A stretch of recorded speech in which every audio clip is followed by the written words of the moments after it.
नमस्ते।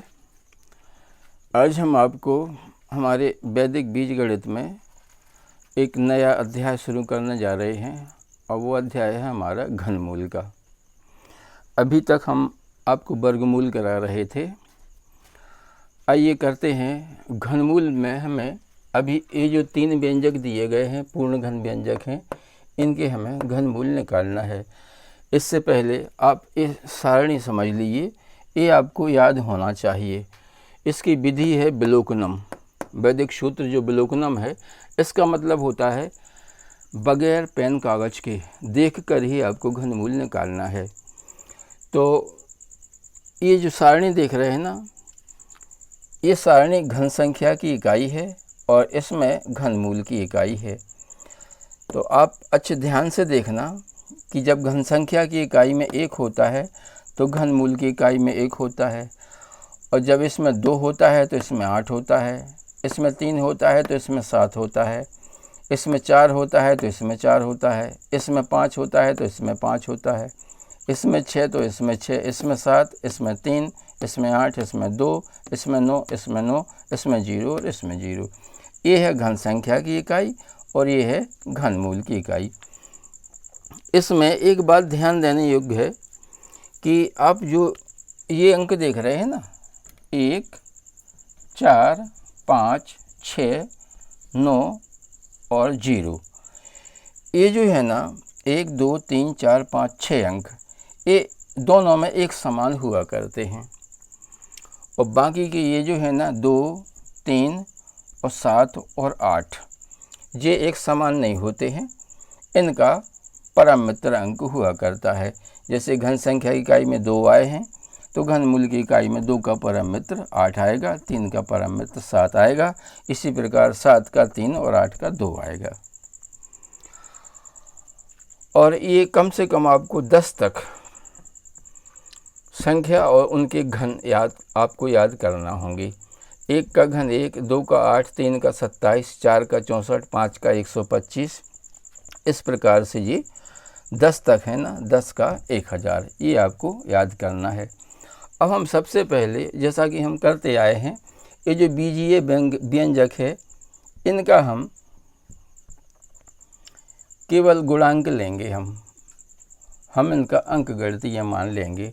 तो ये कितना होता है? 1, 2, 1, 6, 7, 1, 2, 1, 6, 7। तो वो हम यहाँ लिख देंगे, 1, 2, 1, 6 और 7,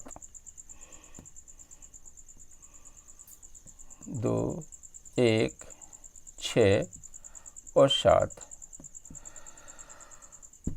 अब जैसा कि हम वर्गमूल में करते थे, वर्गमूल में हम 2-2 अंकों की जोड़ियां बनाते थे, इनमें हमें 3-3 अंकों की जोड़ी बनाना है।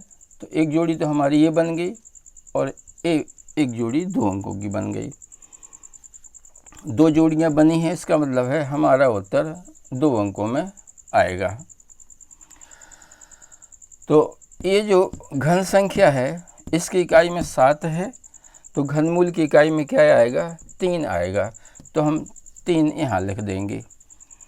और ये 12 है, तो 12 का न्यून निकटतम घनमूल क्या है? ए 27 से कम है तो इसका 2 आएगा, तो इसको हम 2 लिख देंगे। ये 23 जो है ना हमारा आंसर हो जाएगा। जब हम इसको सवीज बनाएंगे तो ये 2x धन 3 हो जाएगा। इसी प्रकार हम ये दूसरा सवाल लेते हैं। यहाँ पे जगह की कमी है। दूसरा सवाल है हमारा ये 9, इसके गुणांक है 9, 1, 1, 2, 5, 9, 1, 1, 2, 5। इसकी भी 2 जोड़ी बनेगी और 2 अंकों में इसका उत्तर आएगा। तो इस घन संख्या की इकाई में 5 है, तो वर्गमूल की इकाई में भी 5 आएगा, तो ये 5 हम यहाँ लिख देंगे।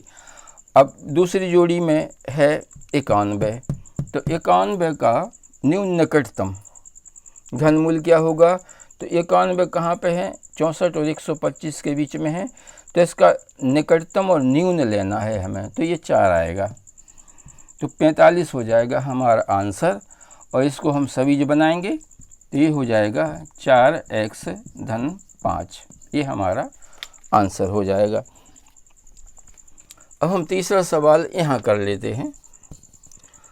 हम इनके गुणांकों को लेंगे। हम इसका है 1, 7, 5, 6, 1 और 6। इसकी हम 3-3 अंकों की 2 जोड़ी बन रही हैं इनमें। इसका मतलब है हमारा उत्तर 2 अंकों में आएगा। घन संख्या की इकाई में 6 है तो घनमूल की इकाई में 6 आएगा, तो हम 6 यहाँ रख देंगे। और ये 175 है दूसरी जोड़ी। 175 का हमें न्यून निकटतम घन निकालना है। तो 175 कहाँ पे हैं? ये हैं 216 और 125 के बीच में है, तो इसका न्यून निकटतम 5 होगा।